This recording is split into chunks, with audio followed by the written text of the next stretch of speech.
What's going on, Mountaineer fans? Welcome to the Breakdown, where we take a look at App's upcoming opponent each and every week of the season. Carbon copy, do you copy out of body, out of body? First of all, happy Thanksgiving. I hope everyone's enjoying time with family and friends during the week. It's time for Georgia Southern to come to town. They come in with a record of 3-8 overall, 2-5 record in Sun Belt play.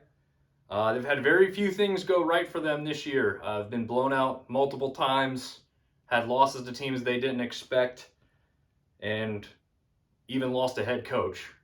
They brought in Clay Helton, former USC, the real USC, not those guys down in Columbia, former USC head coach, and we'll see what he brings to the table. I'm sure he's got something going on in the background where he's working on some things already.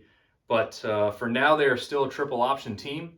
However, they are passing a lot more than they ever have in recent memory, pretty much more than I can ever remember. So let's take a look at how that's working out for them. We could end up seeing all three quarterbacks that they've used so far this season. Junior Justin Tomlin leads the team with almost 1,000 passing yards. He's only thrown two touchdowns to 9 interceptions, however.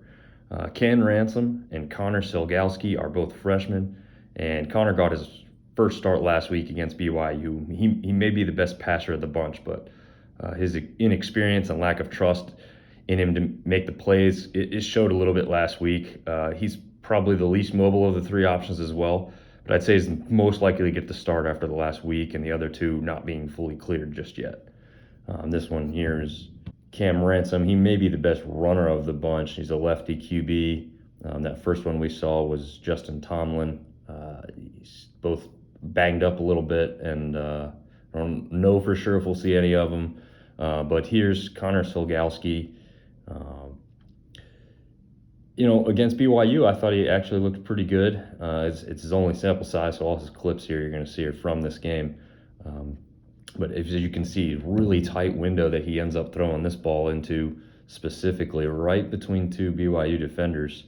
So, he didn't blow anybody away with his performance, but I thought he performed pretty admirably compared to what some of the other quarterbacks have shown so far this season. He's not a pure pocket passer. Georgia Southern doesn't recruit those types of players anyway. But I thought he did pretty well for what he was given and what he has to work with.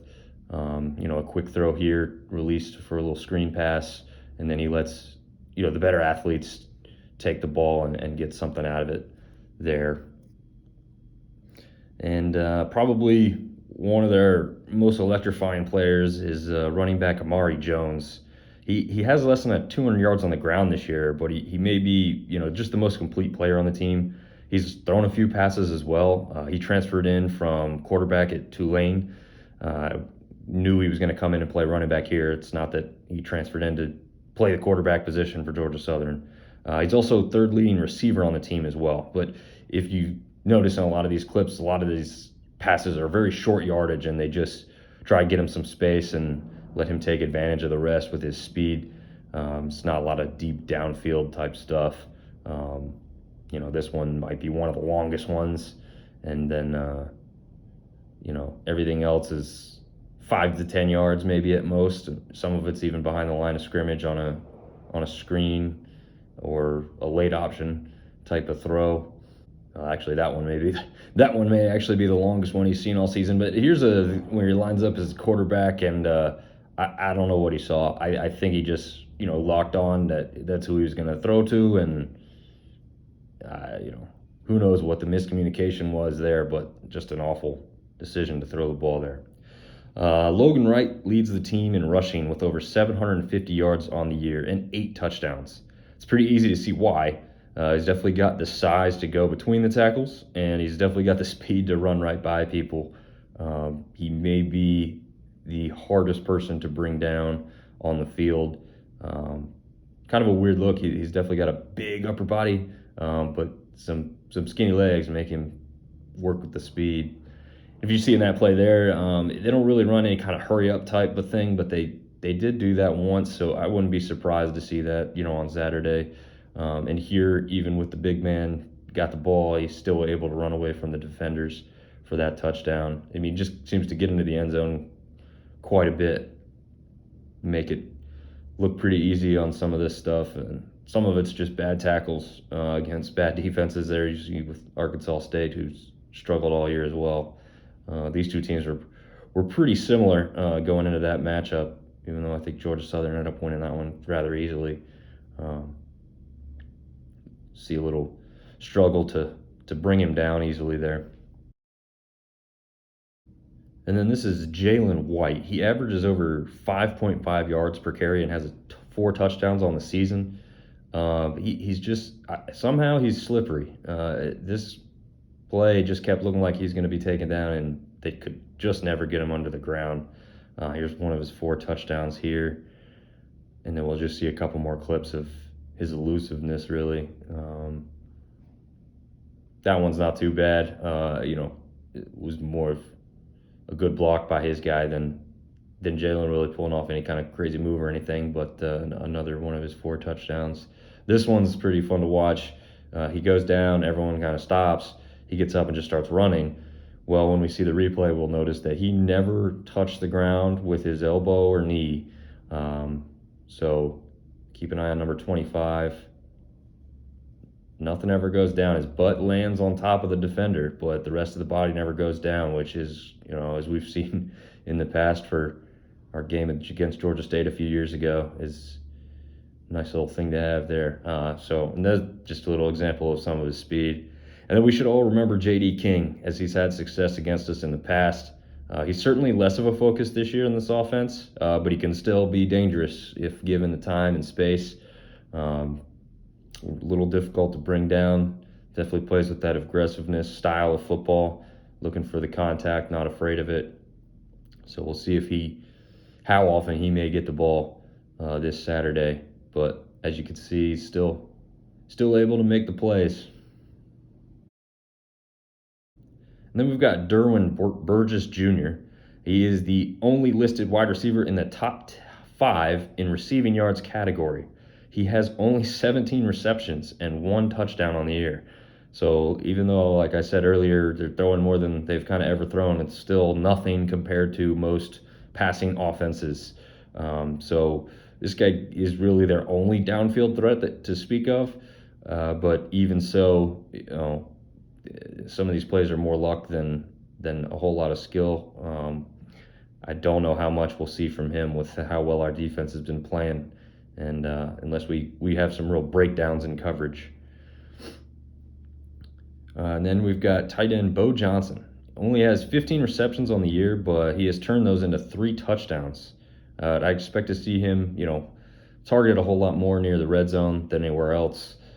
He's not going to be your big play, big threat guy to score from anywhere. So his vantage point will be from short yardage to get into the end zone where a bigger body and less speed is needed. The nose tackle C.J. Wright is the leader on the defense. He leads the team with 5.5 sacks. He's also lined up at the end position, which he may actually be better than if you keep an eye on him. In this play here, he actually lined up at the end position and then ends up coming all the way across the field to make the tackle. So even though he's a big nose tackle, he's still fast enough to make some of those side-to-side plays as well. And he's just a little bit more noticeable than most other people on the defense. Here he just bull rushes the O-lineman, makes it look easy, and then takes the quarterback down for a sack. Not the greatest blocking attempts there by Texas State, but still able to make that work.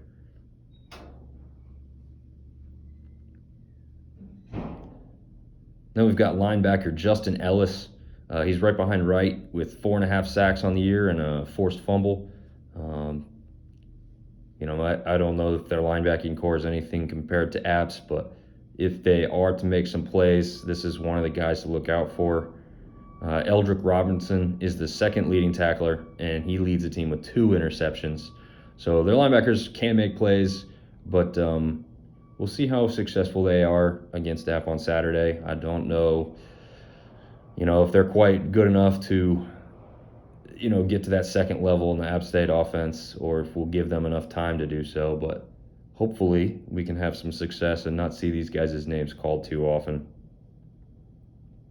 And then Najee Thompson is actually listed as a wideout, but he seems to have fully made the switch to the defensive side of the ball as he has 25 tackles and interceptions so far this year. So that's one guy to definitely just keep an eye out for. When we're targeting wide receivers downfield, with him having some experience at the wide receiver position, it probably helps him make some reads on some of either what's coming or what he knows is possible to happen in a play, and helping him make those reads on the defensive side of the ball. And then safety Anthony Wilson leads the team in tackles and passes defended. He plays the position well, and most teams avoid throwing to him too often. But when they have, he's made some terrific plays. Very talented guy to try to avoid. If we can, we have enough weapons where we don't have to lock onto one receiver where we're going to have to force stuff to him every time. So I would say that we could do well to avoid him when needed, but he's not quite good enough to never throw his way. Well, with everything we've just heard and seen, you can take most of that and throw it completely out the window in a matchup like this, in a rivalry that exists like this.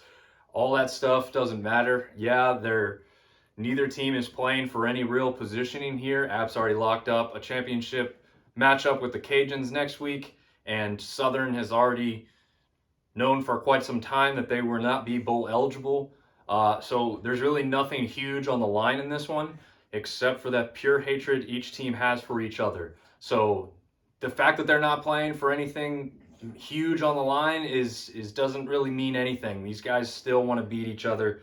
A win doesn't do anything fantastic. It's may help App look better at the end of the year. A W really doesn't help Georgia Southern look any better than they would look without it, really, to be honest with you.